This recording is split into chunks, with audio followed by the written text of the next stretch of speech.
Good day, everyone. I am ALLIYAH Estrada, together with AERON John Andres, MARC VERGEL CORRAL, and HERBERT FABORADA. We are going to present to you the tutorial of installing the virtual box in the Windows 10. So today we will give an tutorial on how to install VirtualBox. So first, go to Google and just search CORRAL VirtualBox download. Then click the Windows OS, and it will automatically download. Then just wait until it's done. So it's already done. Just click Open File.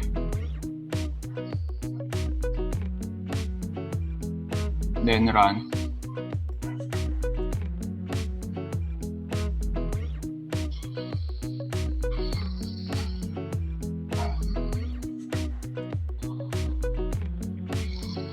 Just click next,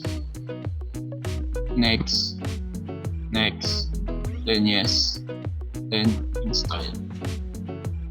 So it will may take us several minutes. Just wait.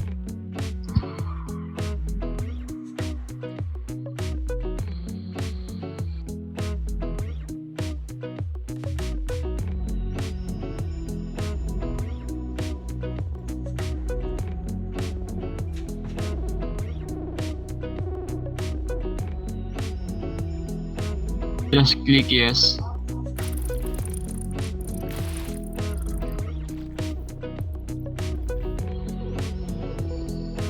Then click finish.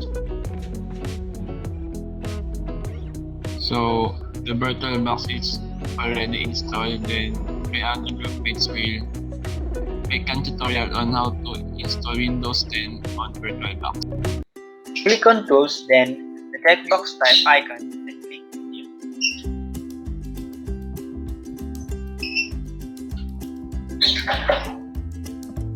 Click on Optical Disc, and then click Add on the upper left side.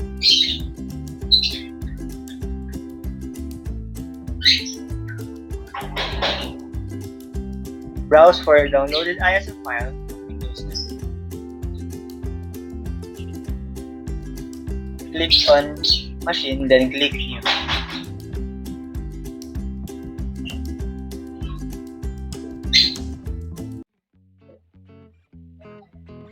On name and operating system, the version selection depends on how many bits of downloaded ISO file you have. If it is 64-bit, choose the Windows 10 64-bit. If it is 32-bit, choose Windows 10 32-bit, and make sure the visualization on your BIOS or UEFI was enabled for it to should work.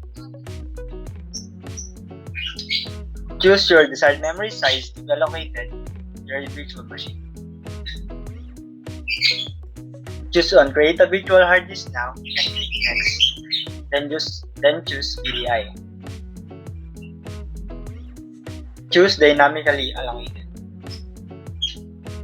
On the file location and size, allot a bigger space, 12, 16, or 24 GB. It's up to you. Click Create. Click on your Windows 10 machine, left-click Setting, then General, and Advanced. Make sure your shared click or then drag and drop both bidirectional. Go to your settings again and click Systems, Processor, and choose how many CPUs you want to use.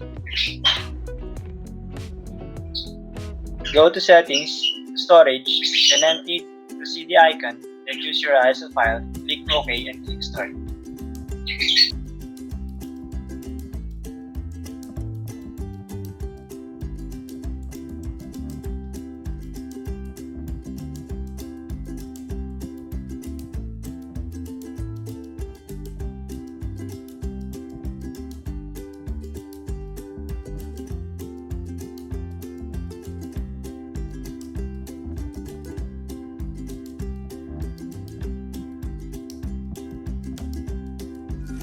The installation of your Windows 10 will now begin.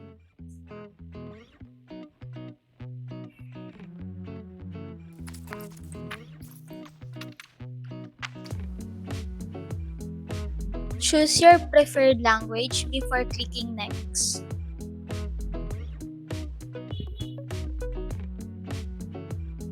Click on Install Now. Choose the Windows 10 Pro OEM, then click Next.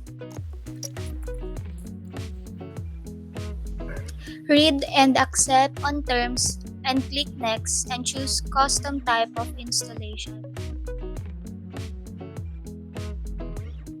Click on Next and wait. Now, wait for everything to load and to be installed.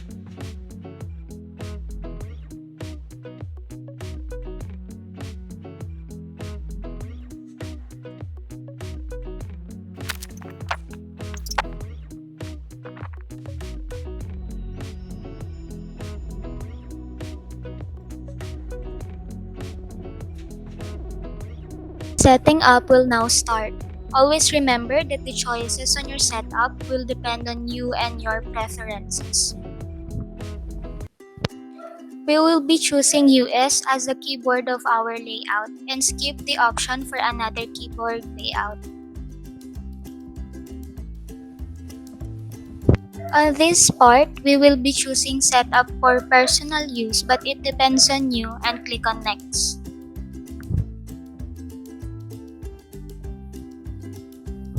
Log in your Microsoft account and enter the desired PIN you'll be using.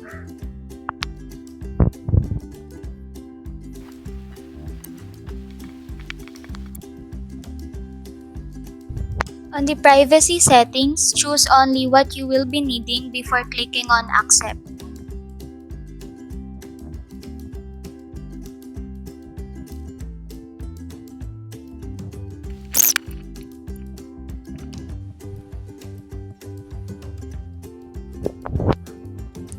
After the setting up is through, just wait for a moment and then you're done.